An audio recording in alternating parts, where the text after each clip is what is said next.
एक नई सोच, नया विश्वास। संसार में समय समय पर ऐसे अनेक महात्माएं होकर के गए हैं जिनके त्याग, तपस्या और प्रभु मिलन की लगन की कहानियों से सारा जग वाकिफ है।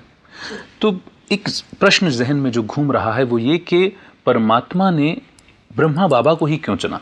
ये तो बात सही है कि समय प्रति समय अनेक महात्माएं इस संसार में आए जिन्होंने प्रभु मिलन की विधियां बताई, और इसी तरह ये भी समय है कि जब इस समय में भी कोई ना कोई महान आत्मा का जन्म होना ही चाहिए।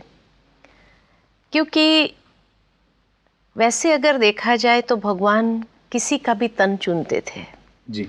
अगर आपका तन चुनते थे या किसी का भी तन चुनते थे इस संसार में से, तो प्रश्न तो उठना ही था जी बिल्कुल कि भाई भगवान ने इसी का तन क्यों चुना। लेकिन हम सभी जानते हैं कि चाहे जीसस क्राइस्ट आए, महात्मा बुद्ध आए, ऐसे कई महान आत्माएं आए जिनके द्वारा परमात्मा ने समय प्रति समय कोई ना कोई दिव्य कार्य कराया जी। तब उनके लिए तो ये प्रश्न नहीं उठा। जी। ये समय में परमात्मा को मालूम है, उसको कहा ही जाता है जानी जाननहार, सब कुछ जानते हैं। तो हर व्यक्ति की मनस्थिति को, उसकी आत्मा की प्योरिटी को जी। वो जानता है। और इस संसार में कौन ऐसी पात्र आत्मा है जो परमात्मा कार्य करने के लिए उत्तम हो, जी। उसे पता है। इसलिए ये तो आज ऐसा हो गया दुनिया के अंदर कि जैसे मनुष्य हर चीज को मॉनिटर करना चाहता है, तो परमात्मा के कार्य के लिए भी जैसे मॉनिटर करना चाहता है।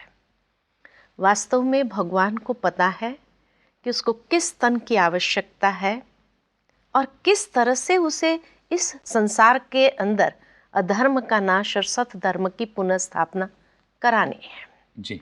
और उसके लिए पिताश्री जी का तन उचित इसीलिए समझा उन्होंने क्योंकि गृहस्थ धर्म में थे जी। दूसरा एक बिजनेसमैन थे, जौहरी थे जी। हीरे जवाहरात का बिजनेस करते थे, तो बिजनेस के कारण भी उनको अनुभव ज़्यादा था।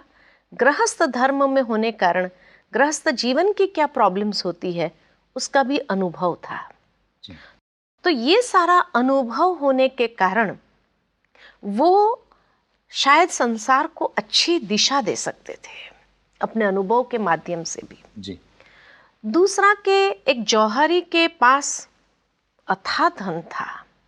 वैसे परमात्मा ने अनेक गुरुओं के माध्यम से भी कार्य कराया। भाई कई लोगों ने अपने तन मन से पूरे समर्पण भावना के साथ, त्याग तपस्या के साथ कार्य किया जी। लेकिन ये जो कार्य था कि जब उस समय माताएं बहनें विशेष जैसे मर्यादा में रहती थी जी। उन्हें घर से बाहर जाने की इजाज़त नहीं होती थी, ऐसे समय पर परमात्मा ने इस संसार में अवतरण किया जी। और उस समय परमात्मा ने यही एक विशेष कार्य या ज्ञान का कलश माताओं बहनों के सर पर रखा।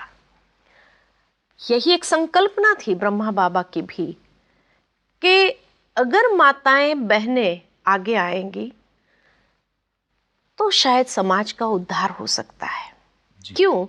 क्योंकि एक माँ के अंदर ही बच्चे को संस्कार देने की कला होती है जो और किसी के अंदर नहीं होती है। और इसीलिए परमात्मा ने भी यही समझा और ब्रह्मा बाबा की भी एक विजन थी जी। कि ये आध्यात्मिक संस्कार देने का कार्य भी जितना सुकुशल माताएं बहनें कर सकेगी उतना शायद और कोई नहीं कर सकेगा। जी। इसीलिए उन्होंने माताओं बहनों को आगे किया और वंदे मातरम कह करके उनको ये ज्ञान का कलश दिया। समाज के अंदर अनेकों को ये आध्यात्मिक संस्कार सींचने का कार्य सौंपा। जी।